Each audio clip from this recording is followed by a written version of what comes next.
পড়ি না অনেকদিন হয়েছে, কিছুর সাথে মিল হয় না, মিল হলেই পড়বো। রাস্তাতে যাচ্ছি, যেতে যেতে আমাকে বলতেছে যে এই ওখানে হ্যাক আছে হ্যাক আছে। আরে না, এই যে কাদা কাদা। আমি বলি আয় রে আল্লাহ, এতদিন ধরে আমার বলতেছে কাদা রে, বলে হ্যাক আছে হ্যাক আছে। প্রিয় দর্শক, দৈনিক আমাদের সময়ের নিয়মিত আয়োজন একান্তে সময় অনুষ্ঠানে আমি আপনাদের সঙ্গে আছি মঈন বকুল। আর আমার সঙ্গে আজকে আমাদের সেটে উপস্থিত হয়েছেন বর্তমান সময়ের জনপ্রিয় কন্টেন্ট ক্রিয়েটর এবং ব্লগার এবং বহু গুণে গুণান্বিত জান্নাতুল ফেরদৌস দিশা। কেমন আছেন আপু? আছি আলহামদুলিল্লাহ, ভালো। আপনি ভালো আছেন? হ্যাঁ, আছি আলহামদুলিল্লাহ। আমরা যেটা জানি যে আপনি যুক্তরাজ্যে থাকেন, জি সেখানেই স্থায়ীভাবে বসবাস করেন। জি সম্প্রতি বাংলাদেশে এসেছেন। জি। কবে এসেছেন? আমি হচ্ছে 8 তারিখে এসেছি, ডিসেম্বরের। ডিসেম্বরের 8। জি। তো ঢাকায় থাকা, ঘোরাঘুরি, বাংলাদেশ দেখছেন, নতুন বাংলাদেশ দেখছেন, সব মিলে অনুভূতিটা কেমন? হ্যাঁ, অনুভূতিটা তো অবশ্যই ভালো। বাংলাদেশ মানে অনুভূতি অন্যরকম। সেখানে নতুন হোক পুরনো হোক ব্যাপারটা এরকম না। প্রবাসীদের কাছে বাংলাদেশ মানে হচ্ছে অন্যরকম ব্যাপার। তারপরে অনেক দিন যাবত, তো মনে হয় কতদিন পরে আসলেন বাংলাদেশে? আমি হচ্ছে প্রত্যেক শীতে আসারই চেষ্টা করি। লাস্ট ইয়ার আমি 3 বার এসেছি, বাট এবার একবারই আসলাম ডিসেম্বরে। আচ্ছা, আপনি সোশ্যাল মিডিয়াতে ব্যাপক জনপ্রিয়, এটা আপনার কেমন লাগে? সব কিছুরই তো ভালো খারাপ আছে।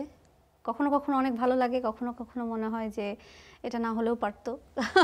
যখন আর কি একদম কিছু জিনিস আছে যে একদম ফ্রিভাবে ঘোরা যায় না, অনেক কিছু করা যায় না চাইলেও, তখন আর কি মনে হয় যে আসলে না জানাই ভালো ছিল।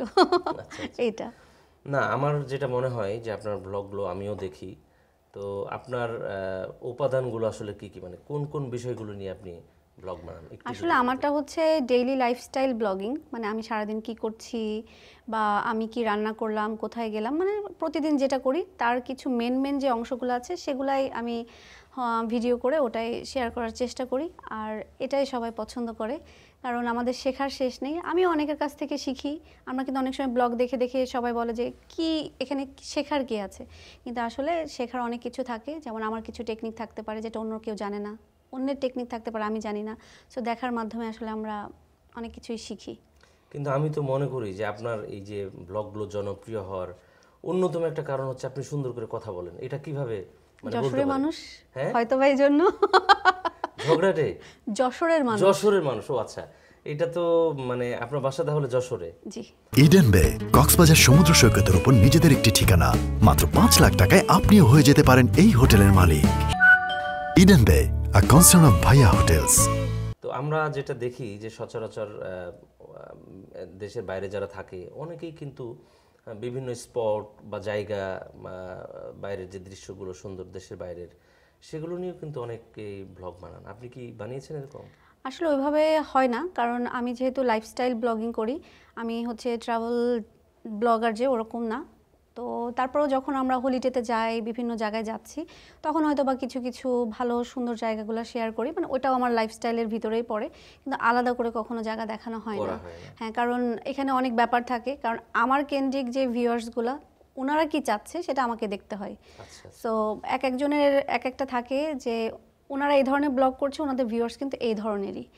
আমার ভিউয়ার্স যারা আছে ওনারা কিন্তু আমার কেন্দ্রিক যে জিনিসগুলো, রান্না, গোছানো, সংসার চালানো, এগুলো অনেক পছন্দ করে। সো আমি এই জন্য ওটাই হচ্ছে ওনাদের কাছে পৌঁছাই, শেয়ার করি আর কি। আচ্ছা, আর ভাইয়ার সাথে মানে আপনি যে এই ব্লগগুলো বানান, জি, তখন তো ভাইয়াও তো থাকে? জি, যখন ফ্রি থাকে তখন থাকে, কারণ সবসময় তো আসলে বিদেশ বাড়িতে আমরা সবাই ফ্রি থাকি না। সো যখন ফ্রি থাকে তখন থাকে, আর না হলে তো কাজে ব্যস্ত থাকে। ভিডিওগুলো বানাতে গিয়ে কি ভাইয়ের সাথে কখনো ঝগড়াঝাটি বা খুনসুটি এরকম কোনো স্মৃতি আছে? না, আসলে এরকম কোনো কিছু নেই, কারণ আমি ভিডিও কিন্তু আমি একাই করি। হচ্ছে আমি রান্না করছি, ভিডিও করছি, এরকম অনেক সময় হচ্ছে উনিও হেল্প করে। তো এরকম আসলে কখনো হয়নি। হ্যাঁ, তবে এরকম হয় যে আমার আর ভালো লাগছে না ভিডিও করতে, বা আমি অনেক আর ইচ্ছা করছে না, বা ভিডিওটা একটু অন্যভাবে ধরছি, ভুল হয়ে যায়, তখন হয়তো বলে যে এইভাবে না এইভাবে, তো তখন একটু তো হেল্প করে। হ্যাঁ হ্যাঁ হ্যাঁ। ভাইয়া তো এমনি চাকরিও করে মনে হয়? জি জি, চাকরি করে। আপনি কন্টেন্ট বানানোর পাশাপাশি আর কি করেন? আমার হচ্ছে মূলত আমি হচ্ছে ব্লগিংয়ে এসেছি 20 থেকে। আমার এর আগে থেকে আমার অনলাইন বিজনেস একটা আছে, ওটা আমি করি, ওটা আমার অনেক শখের একটা জায়গা। আর ওটার পরেই আসলে আমি হচ্ছে ব্লগিংটা শুরু করেছি। সেটা কি বাংলাদেশে না যুক্তরাজ্যে? না, বাংলাদেশেই। Online business? জি জি, অনলাইন বিজনেসটা বাংলাদেশেই। যেহেতু রান্নার অনুষ্ঠানগুলো মানুষ দেখে, জি, তো আপনার কাছে কোন কন্টেন্টটা মনে হয় যে সবচেয়ে বেশি মানুষ পছন্দ করে? কোন রান্নাটা? রান্না তো আসলে প্রতিদিন আমি একটা দেখাই না, আমি প্রতিদিন যেটা খাচ্ছি সেটাই রান্না দেখানো হয়। তবে আমার হচ্ছে ভিউয়ার্স বলেন বা আমার ভালো লাগা ভালোবাসার মানুষ যারা আছেন, ইনারা কিন্তু মানে আমার অনেক ভালোবাসে আমাকে, এবং ওনারা একটু আছে না যে সাংসারিক মেয়ে, মানে ওনারা মনে করে আমি হচ্ছে সিনেমার শাবানা শাবানা চরিত্রে আছি, আর আমি হচ্ছে ওনাদের কাছে খুবই সাংসারিক একটা মানুষ। সো ওনারা আমাকে অনেক ওইভাবে পছন্দ করে, আর আমি ওই রকমভাবেই তো আসলে ব্লগটা নেই। এটা সাজানো গোছানো থাকে না, এটা ন্যাচারালভাবে যেটা হচ্ছে এটাই এবং শেয়ার করি। গোছানোগুলোই কিন্তু মানুষ দেখতে পছন্দ জি, করে। জি, জি। মানে আপনি গোছানো একদম খুব সিস্টেম ওয়েতে যাবেন, এগুলো কিন্তু মানুষ দেখতে চায় না। না না না, ব্লগিংটা লাইফস্টাইল ব্লগিংটাই কিন্তু এটা, যে আমি যেমন তেমন। কারণ তেমনই আমি দেখাচ্ছি। হ্যাঁ হ্যাঁ, কারণ এর বাইরে কিছু যুক্ত হচ্ছে না নতুন করে? না না না, কারণ আসলে ফেক জিনিসটা তো বেশি দিন আমি ক্যারি করতে পারবো না। আমি যেটা এক না এক সময় কিন্তু এটা সামনে চলে আসবে যে না আমি এটা, তো ওইটা আসলে মানে সাজানো গোছানো কোনো কিছু হয় না। আচ্ছা, বাংলাদেশে এসেছেন, বাসা যশোর, মানে গ্রামের বাড়ি। গ্রামের বাড়ি যাওয়া হয়েছিল? না, এবছর আমি প্ল্যান করে এসেছি যে আমি ঢাকাতে থাকবো, আমি অন্য আর কোথাও যাব না। অনেক প্ল্যান ছিল, কিন্তু তার ভিতরে তো একটা দুর্ঘটনা ঘটে গেল, সেই জন্য আপাতত খুবই। হ্যাঁ, দুর্ঘটনা আমরা দেখতে পাচ্ছি, দর্শক আমরা দেখতে পাচ্ছি যে আপার হাতে একটা ব্যান্ডেজ, অর্থাৎ কিভাবে এটা অ্যাক্সিডেন্ট দুর্ঘটনাটা? এটা আসলে রাতের বেলা তো সিঁড়ি থেকে পড়ে যে হয়ে গেল। এখন আর কি খুবই সাবধানে চলাচল করতে হচ্ছে। এখন ইচ্ছা করলেও মানে ঢাকার বাইরে কোথাও যাওয়া হবে না বা হচ্ছে না, আর আমার চলে যাওয়ার সময় হয়ে আসতেছে। কবে যাচ্ছেন? কবে? আমি জানুয়ারির ফার্স্ট উইকে চলে যাব। আচ্ছা, এই যে এতদিন ঢাকায় থাকছেন, বা গ্রামে তো মা বাবা আছে নিশ্চয়? আমার বাবা নাই, মা আর ভাই আছে, তো ওনারা আমার সাথেই থাকেন। ও ঢাকায় একসাথে? হ্যাঁ হ্যাঁ, আমি যখন আসি ওনাদেরকে নিয়ে আসি আমার সাথে থাকার জন্য। আচ্ছা আচ্ছা, তাহলে তো আর গ্রামে যাওয়ার প্রয়োজনও পড়ে না। আপু, আপনার একটা মজার ঘটনা শুনতে চাই, যেটা আপনার জীবনে একটা স্মৃতি, বা অন্য নতুন কেউ জানেনি, বা জানলেও হয়তো আপনার কাছে খুবই স্মৃতিময় ঘটনা, এরকম একটি ঘটনা শুনতে চাই। আসলে মজার ঘটনা তো অনেক থাকে না, কিন্তু তার ভিতরে আমাদের মানে যখন আমার বিয়ে হয়েছে, তা আমি তো একেবারে যশোরের মেয়ে, চাঁদপুরে চলে গেছি। প্রথমত ভাষার একটা ব্যাপার থাকে, আমি একদমই অভ্যস্ত ছিলাম না।